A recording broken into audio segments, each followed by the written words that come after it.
Today is Wednesday, June 11th, 2025, and welcome to another brand new edition of Will Wednesdays.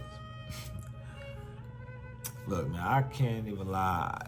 If I even tried to begin to get into the exact date or time frame where I created this concept called Will Wednesdays, I'd be lying. I do know it's a little over 10 years now that it just placed itself on my heart to, be somebody that took time to talk about the middle of the week. You had everybody that was so excited. Oh, thank God it's Friday. Oh man, that weekend, and then it's just like you're hating your job. And then you got amazing speakers. And once I got hip to E.T. the hip hop preacher Eric Thomas, his biggest thing that was his claim to fame was thank God it's Monday. Because he's like, yo, everybody want to party, everybody want to enjoy the weekend, but like, what about the blessings that God gave you to like even have the finances to thank God that it's Friday? So like, let's thank God it's Monday. And I'm like, all right, and I've been that way. Just, quick aside, but like for a long time, I've been this person that's been comfortable and okay, like living vicariously through others that I see that are doing things similar to what I want to do. And I'm kind of past that at this stage of my life. I've learned to outgrow that. But I sound like just to say that the concept behind Will Wednesdays was just say, look, it's the middle of the week. My first name is Williams. Some of you don't know, and I'm, also remembering that building content and being a content creator, you sometimes have to speak to your audiences if they've never heard you before. Like for this particular video, I plan on posting this on YouTube and Instagram. And we'll see what the engagement level looks like. And I've been very thoughtful about my intention on everything that I do, specifically like the things that I say out of my mouth. I'm truly trying to make sure that I honor the 4 agreements. My favorite one is being impeccable with your word, but be it as it may, Will Wednesdays was again just the middle of the week motivation to just remind people that hey, look, you got Will just like I do. Yes, my first name is William. Will short for Will. But in essence, God's will is our lives. Like that is just what we are living in. We're constantly living in God's will. Even your heart is actually the center of your will. Like your extra intuitiveness, like it's the engine that drives the body, right? And so ultimately, like when I think about Will Wednesdays, and I just think about all the people that was just like hitting me up and like saying, yo, just bring that back. Like I get DMs on this regular. Yo, remember you used to do those videos? Yo, I remember I had one person that literally said, yo, I used to play one of your videos on repeat.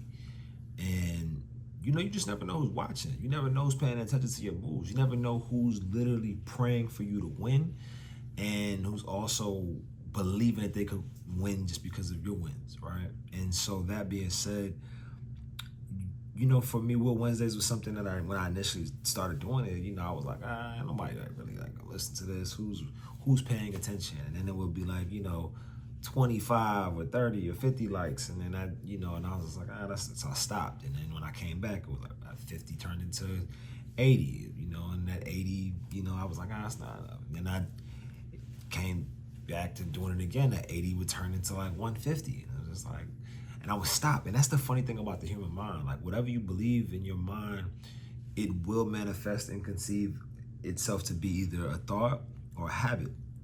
And so I've had this habit of starting and stopping and starting and stopping. And when you start and stop, there's no ability to be able to gain momentum. And so with this Will Wednesday concept, it's like, yo, here I am trying to, mitigate the idea behind the thought that maybe people aren't listening when I'm seeing people that are listening.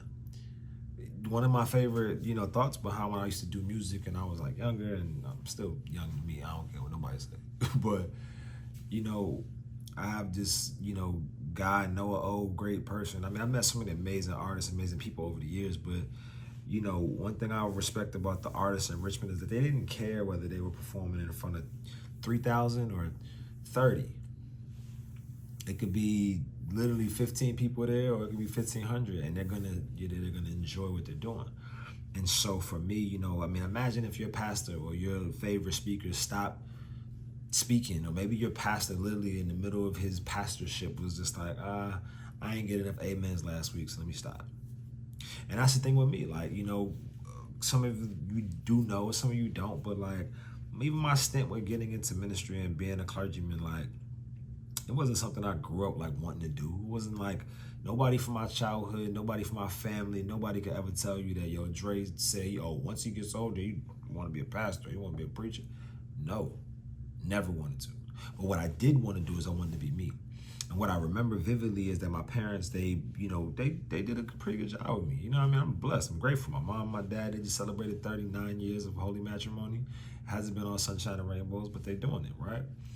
But they used to give me this opportunity to learn in so many different ways. And so I vividly remember I had this Martin Luther King book. That was my favorite toy. As a kid, I used to lug this little Martin Luther King book around. I used to always like recite the I Have a Dream speech. Like my first memory of even speaking was my parents telling me, repeat it, say it. And I used to be, I have a dream that one day my four little children would not be judged by the color of their skin, but by the content of their character. And that was something that was like always a part of my heart. And so I always had a big affinity for MLK, a big affinity for Martin. Martin was dope, but then I started looking into Malcolm X and learning who Marcus Garvey was, and I had a prominent pastor, growing up. And so I've always been just a respecter of amazing speakers. And so, outside of that, the family dynamic and the fact that my family always kept me in the church, but I had diverse experiences. Like, I got family members that still doing prison sentences. I got cousins and people who are like my actual brothers that didn't really still got F's on their record, like real fed time. And, but at the same time, guess what? I was going to church. My pops used to be in the streets. He got his life together, married his wife, and, there's a lot of dynamics that kept me diverse. I was born in New York, raised in the South.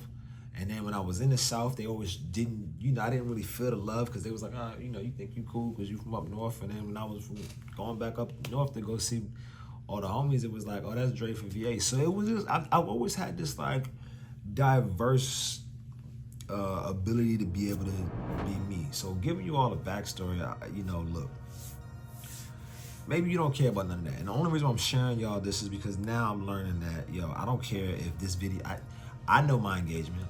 I haven't posted nothing, and I can't even remember that hasn't had thousands of views or thousands of people that have like engaged with it.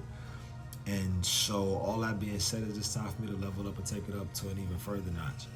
I watched some of my friends like literally go from like just straight out the mud. My man Matt Price, you know what I'm saying? I remember being in training class with this kid who's fresh out of high school. Millions of followers, owner of a restaurant, all because of what? Consistency and momentum. That's it. So look, all I'm gonna say is I'm gonna leave you with this, and I can't say all I'm gonna say because I've said a lot already. Moving forward, I will definitely be doing shorter form content when it comes to Will Wednesdays on Instagram, but my long form content will go on YouTube. So if you want to find the series of Will Wednesdays and just me speaking more, I'll definitely start getting more into the posting on YouTube, posting on TikTok, and obviously I post on Instagram and Facebook and some of those things as well. But currently I'm the communications director for the New York State Assembly, particularly for the 71st District, working with Assemblyman Al Taylor, but I've worked with so many amazing legislators, senators, congressmen, assembly members that like are fighting for the communities. And so I haven't really released that. Now you guys, whoever's listening, you got the first drop. It's my first time publicly speaking that out outside of whoever knows me closely. But I'm doing this with Wednesday particularly because I'm here with a heavy heart. Like I'm seeing what's going on in Los Angeles, and for most of you guys, I spent like 7-8 years in Los Angeles, and that's a big space to me that helped me become the man that I am today. And so as we look at what's going on in our country, who's in the Oval Office and whatever's going on, there's a lot of things that we need to be mindful of. And I just want to leave you with 3 simple nuggets. Number 1, trust the process. You've never seen a seed go into the ground and become a tree in a day or a year. And sometimes it takes years for that tree to yield fruit. Number 2, remember your progress. Like, yeah, it's easy to think about, oh, where I'm not, but remember where you came from. And the last, remember you got this. Stay true, stay you. From the bottom of my heart.